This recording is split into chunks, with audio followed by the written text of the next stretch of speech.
여러분의 혈당에 가장 크게 영향을 주는 것은 하루 3번 먹는 밥입니다. 이 밥을 어떻게 구성하느냐에 따라 하루 중 가장 큰 3번의 혈당 스파이크 공격을 혈당 블로킹으로 막아낼 수 있습니다. 이건 더 나빠지지 않기 위한 최소한의 방어라고 보시면 되고요. 진정으로 당뇨를 역전시키기 위해 필요한 것이 또 있습니다. 마른 당뇨나 살찐 당뇨나 궁극적으로 당뇨가 심해지고 있다는 절대적인 지표인 체형 변화, 배는 나오고 팔다리는 가늘어지는 것도 바꾸셔야 합니다. 팔다리가 가늘다는 것은 근육이 그만큼 줄어들고 있다는 말이고 여러분들의 혈당 저장고 크기가 점점 더 작아지고 있다는 것입니다. 오늘은 간단하게 밥을 지을 때 넣어 드시면 혈당 덜 높이는 식사를 하면서 동시에 근육까지 키울 수 있는 도구를 알려드릴 겁니다. 마른 당뇨나 살찐 당뇨나 근본적으로 혈당과 싸워서 KO시키는 방법이고요. 만약 아직도 혈당 관리를 하시면서 백미만 혹은 현미와 백미를 섞은 밥만 드시고 계시다면 그걸 바꾸시지 않고는 솔직히 좀 어렵습니다.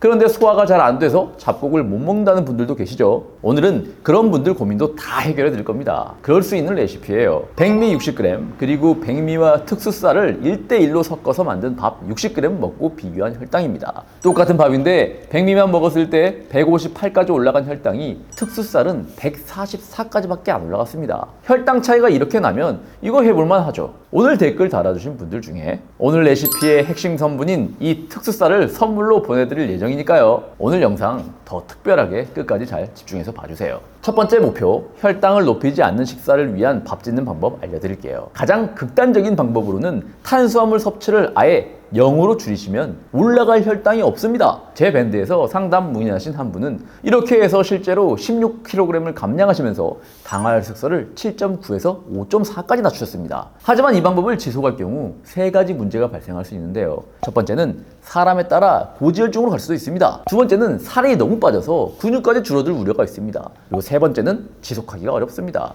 그래서 극단적인 저탄수화물은 살찐 당뇨인의 경우 초기에 활용할 수 있지만 혈당 관리는 평생 해야 하는 거 아시죠? 당뇨 환자가 당화혈색소를 6.4% 이하로 낮춰서 당뇨병 전 단계로 진입하며 좋아졌다면 탄수화물을 완전히 없애지 않고 적당량 섭취하시는 것이 맞습니다. 아직 당뇨병으로 가지 않은 당뇨병 전 단계나 살이 지속적으로 빠져서 문제인 마른 당뇨 역시 마찬가지입니다. 어느 정도 적당한 양의 탄수화물을 섭취하는 게 중요합니다. 물론 제가 알려드린 레시피를 대체할 것들은 세상에 넘쳐납니다. 얼마든지 응용 가능하고 여러분들이 업그레이드 시킬 수도 있습니다. 하지만 그러려면 먼저 몇 가지 대원칙은 지키셔야 합니다. 여러분들이 지키시면서 자유롭게 레시피를 변경할 수 있는 대원칙 3가지와 거기에 맞는 추천 재료들 소개해 드리겠습니다. 제가 실제로 매일 먹는 검증된 레시피도 공유 드릴 것이고요. 오늘 영상 기대하셔도 좋습니다. 대원칙 첫 번째, 이건 첫 번째 레슨, 양을 잘 지키기. 아무리 혈당에 좋은 재료라도 탄수화물 함량이 0이 아닌 이상 많이 먹으면 결국 혈당은 올라갑니다. 밥에 루피니콩, 병아리콩, 렌틸콩 같은 좋은 재료를 넣더라도 사람에 따라 허용되는 용량이 다 다릅니다. 혈당 관리 식단을 처음 시작할 때는 80에서 100g 정도에서 시작하시는 것을 추천드립니다. 그런데 여기서 100g은 밥으로 완성된 용량을 말씀드리는 겁니다. 이따 레시피 설명드릴 때 알려드릴 곡물 용량이랑 조금 다르니까요. 이게 무슨 말인지 잘 모르시겠다면 제가 다 이해하실 수 있게 오늘 다 설명해 드릴 테니까요. 영상 다 보시지도 않고 제가 하란 대로 했는데 안 된다고 이런 말씀 하시면 안 됩니다. 아셨죠? 만약 100g을 드셔도 식후 혈당이 180, 190, 200까지 올라가며 혈당 스파이크가 발생한다면 용량 더 줄이셔야겠죠. 하지만 아직 당뇨병 전 단계에 있는 분들이라면 제가 알려드린 레시피로 드실 경우 절대 그렇게 올라갈 일 없으니 믿고 드시면 됩니다. 100g을 기준 삼아서 더 늘리거나 줄이거나 여러분들 몸에 맞는 양 찾으시면 됩니다. 그럼 어느 정도가 적당한 용량일까요? 식후 1시간 최고 혈당이 160을 넘지 않게 드시면 좋고요. 이거 너무 타이트하게 하지 마시고 170은 넘지 않는다고 생각하시고 드시면 됩니다. 170이라는 기준은 미국과 이태리 연구에서 비당뇨인이 당뇨인으로 발전하는데 가장 크게 영향을 끼치는 식후 1시간 혈당 기준이고요. 160이라는 기준은 한국 연구에서 비당뇨인이 당뇨인으로 발전하는데 가장 크게 영향을 끼치는 식후 1시간 혈당 기준입니다. 이걸 지키시는 게 첫 번째 원칙입니다. 이런 측면에서 여러분들이 넣을 수 있는 재료들 몇 가지 소개해 드리자면 루피니콩, 렌틸콩, 병아리콩, 그리고 보리가 있는데요. 이 재료들 밥으로 가공되기 전 곡물 100g 속에 혈당을 높이는 순탄수화물만 넣고 백미와 비교를 하자면 루피니콩은 7%, 렌틸콩은 37%, 병아리콩 57%, 보리는 72%. 참고로 현미는 얼마냐면요. 94%입니다. 백미랑 거의 다를 바가 없으니 현미 드시지 마세요. 이 비율을 참고하셔서 다양하게 재료들을 섞으면서 밥을 하시면 되는데, 예를 들어 가장 간단하게 5가지 재료를 각각 20g씩 1대1대1대1 비율로 넣고 밥을 지을 경우 100g 중 탄수화물 함량은 42g으로 백미를 100%로 먹었을 때에 비해 혈당을 올리는 순탄수화물 함량이 40%나 줄어듭니다. 만약 루피니콩 비율을 2배로 늘리고 보리를 빼면 어떻게 될까요? 순탄수화물 함량이 32g으로 백미만 먹었을 때에 비해 60%나 줄어듭니다. 대략 어떤 느낌인지 아시죠? 방금 설명드린 내용이 너무 복잡하셨더라도 걱정 마세요. 복잡하게 계산하거나 생각하실 필요 없이 그냥 딱 드실 수 있게 제가 정해드릴 테니까요. 지금 그냥 편하게 보세요. 이 비율을 잘 조절하시면 똑같은 양의 한 공기를 섭취하더라도 혈당이 덜 올라갈 수밖에 없습니다. 절대적인 포도당 함량이 낮으니 당연히 그럴 수밖에 없잖아요. 이게 첫 번째 대원칙인데, 이 첫 번째 양을 지키는 원칙에 두 번째 대원칙을 적용하시면 양적인 측면뿐만 아니라 기능적으로도 더 건강한 밥을 지을 수 있습니다. 두 번째 대원칙은 바로 기능성입니다. 밥을 지을 때 넣을 재료가 가지고 있는 본연의 기능이 쌀밥보다 우수해야 합니다. 많은 사람들이 현미가 당뇨에 좋은 곡물이라고 할 때 저도 현미가 당연히 좋은 줄 알았습니다. 아직도 그렇게 알고 계시는 분들이 많을 건데, 혈당 높이는 측면에서 현미는 백미랑 거의 흡사합니다. 못 믿으시겠다면 현미밥 드시고 혈당 한번 재보세요. 현미 100%로 드셔도 혈당 올라가는 거 백미랑 거의 똑같습니다. 그래서 저도 이제는 현미 드시라고 추천드리지 않습니다. 그렇다면 왜 사람들은 그동안 현미가 당뇨에 좋다고 알고 있었을까요? 바로 식이섬유 때문입니다.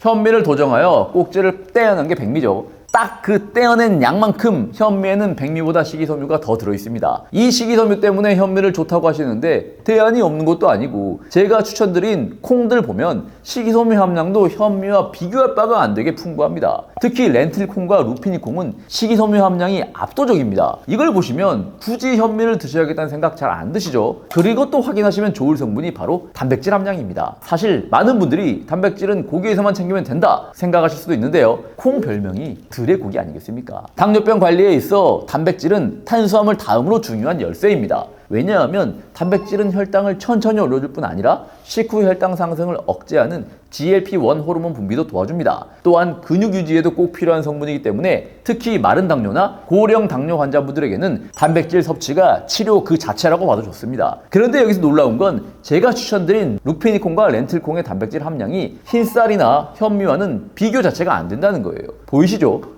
루피니콩은 거의 닭가슴살 수준의 단백질을 가지고 있고, 렌틸콩도 단백질 공급원으로 아주 훌륭합니다. 다시 말해 혈당을 덜 올리는 데다 식이섬유 함량도 많고 단백질까지 풍부한 이런 재료들이 첫 번째 대원칙인 양뿐만 아니라 기능성까지 충족시킬 수 있는 재료들입니다. 그럼 방금 배운 첫 번째, 두 번째 대원칙 기준에서 가장 뛰어난 밥에 넣어 드실 재료는 뭐가 있을까요? 루피니콩이 압도적이죠. 순탄수화물 함량 낮고 식이섬유와 단백질 함량 압도적으로 높습니다. 미국 농무부에서 가져온 자료이니 오염없는 데이터 맞고요. 그럼 이건 어때요? 그냥 루피니콩 100%로 밥을 지어 먹는 겁니다. 이론상 완벽하지 않나요? 그런데 이건 세 번째 대원칙 측면을 고려하면 땡입니다. 세 번째 대원칙이 바로 지속 가능성입니다. 아무리 루피니콩이 좋아도 루피니콩만 계속 먹을 수는 없습니다. 루피니콩을 비롯한 콩류만으로 밥을 만들면 이거 무슨 게사료도 아니고요. 닭사료 먹는 기분이에요. 음식을 먹는 게 단순히 몸에 연료를 공급하는 것뿐 아니라 어느 정도 기쁨과 만족이 있어야 하잖아요.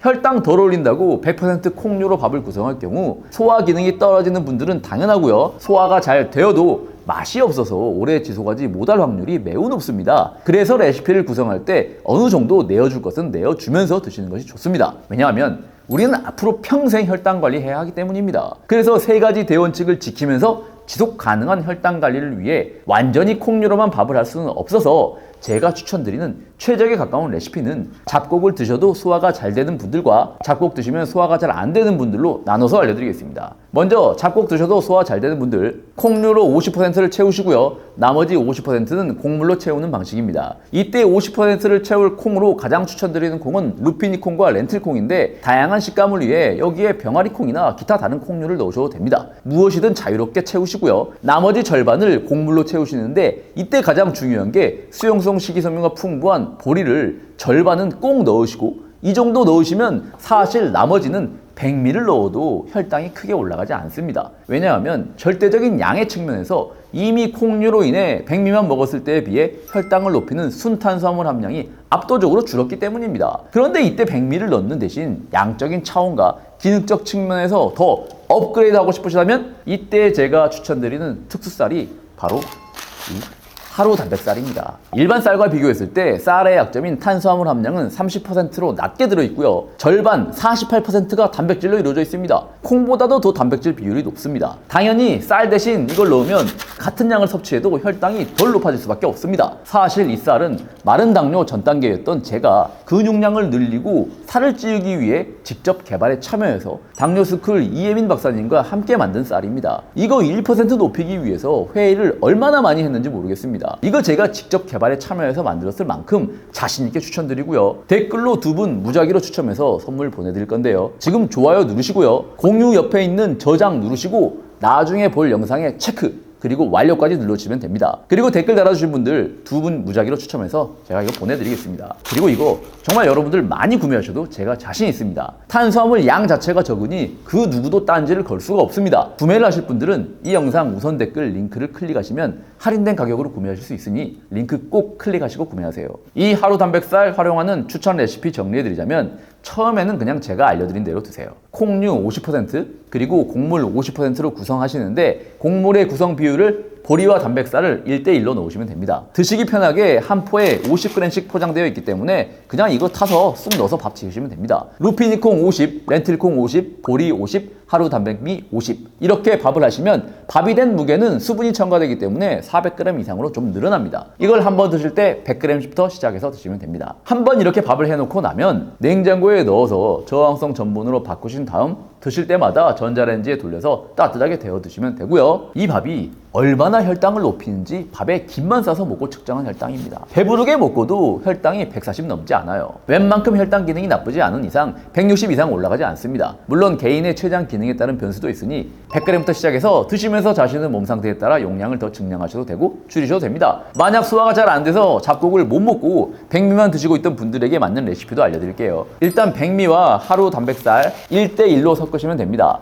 단 이렇게 드실 경우 양 조절 잘 하셔야겠죠. 그냥 백미 100g과 백미와 하루 단백살을 각각 50g씩 섞어서 100g을 만든 것을 단순하게 성분으로만 비교하자면 100g당 혈당을 높이는 탄수화물 함량이 백미의 경우 77g, 단백살과 백미 1대1로 섞은 경우 53g입니다. 탄수화물 함량을 31% 낮출 수 있고요. 단백질 함량은 백미에는 7g 들어있습니다. 단백미는 48g, 7배나 더 많습니다. 곡물 기준 용량이고요. 이렇게 밥을 하면 밥 용량은 수분이 흡수되기 때문에 200g 이상으로 늘어납니다. 그래서 여러분들이 드셔야 할 양도 제가 딱 정해드릴게요. 이렇게 백미 50g과 하루 단백살 50g을 넣고 지은 밥을 처음 드실 때는 60g 정도 소량 드셔보시는 거 추천드립니다. 사람에 따라 이것만 먹고도 혈당이 180까지 올라가는 경우도 있습니다. 하지만 확실한 것은 동일한 용량을 백미로 드셨을 때보다 확실하게 덜 올라가는 거 영상 초반에 제가 보여드렸죠. 처음엔 60g부터 시작하시고 만약 60g을 먹어도 혈당이 급격하게 올라간다. 그럼 밥 드시기 전에 양울씩 드시면 됩니다. 식이섬유와 지방 먼저 섭취하고 드시면 절대 급격하게 높아지지 않습니다. 이렇게 식사를 하는 게 중요한 이유는 일단 혈당을 높이지 않기 때문에 혈관과 췌장에 무리를 덜 주는 게 첫 번째입니다. 그리고 두 번째로 중요한 이유는 제가 영상 초반에 알려드렸던 근육이 줄어들면서 팔다리가 가늘어지는 체형 변화를 개선시킬 수 있는 가장 기본적인 필수 조건이기 때문입니다. 팔다리가 가늘어진다는 것은 근육이 줄어들고 있다는 신호입니다. 그리고 근육은 우리 몸에서 음식 속 포도당을 받아서 저장할 수 있는 저장고입니다. 우리가 먹은 탄수화물은 포도당으로 분해되어 혈중으로 흘러다니다가 간과 근육의 글리코겐 형태로 저장됩니다. 그런데 간은 하루에 저장할 수 있는 양이 100g 정도로 한정된 반면 근육은 양이 늘어나면 늘어날수록 저장 가능한 포도당 양도 함께 늘어납니다. 근육이 1kg 늘어날수록 15g 정도의 글리코겐을 더 저장할 수 있고 이게 정확히 비례하는 것은 아니지만 쌀밥 한 숟가락 무게가 약 30g이고요. 이 안에 들어있는 포도당이 12g 정도 됩니다. 그러니까 근육 1kg 늘어날 때마다 밥 한 숟가락씩 평소보다 더 먹어도 혈액 속 당을 근육으로 더 집어넣을 수 있다는 얘기입니다. 그런데 이 저장고의 크기가 줄어들면 당연히 혈당 조절 잘 안 되겠죠. 살찐 당뇨나 마른 당뇨나 이것을 개선해서 근육량을 늘리는 게 궁극적으로 가야 할 목표입니다. 전 이걸 직접 증명했는데요. 몸무게가 2kg 증가하고 골격근량, 근육량이죠. 근육을 늘리면서 체중을 증가시켰습니다. 근육이 늘어난 만큼 몸속 포도당 저장고 크기가 커졌고 당연히 탄수화물 섭취량이 늘었음에도 불구하고 혈당이 예전보다 덜 올라갑니다. 결국 근육량을 늘리는 게 혈당 관리의 궁극적인 목표라고 보셔도 됩니다. 그런데 근육량을 늘리는 게 중요하다는 걸 알면서도 대부분 실패하십니다.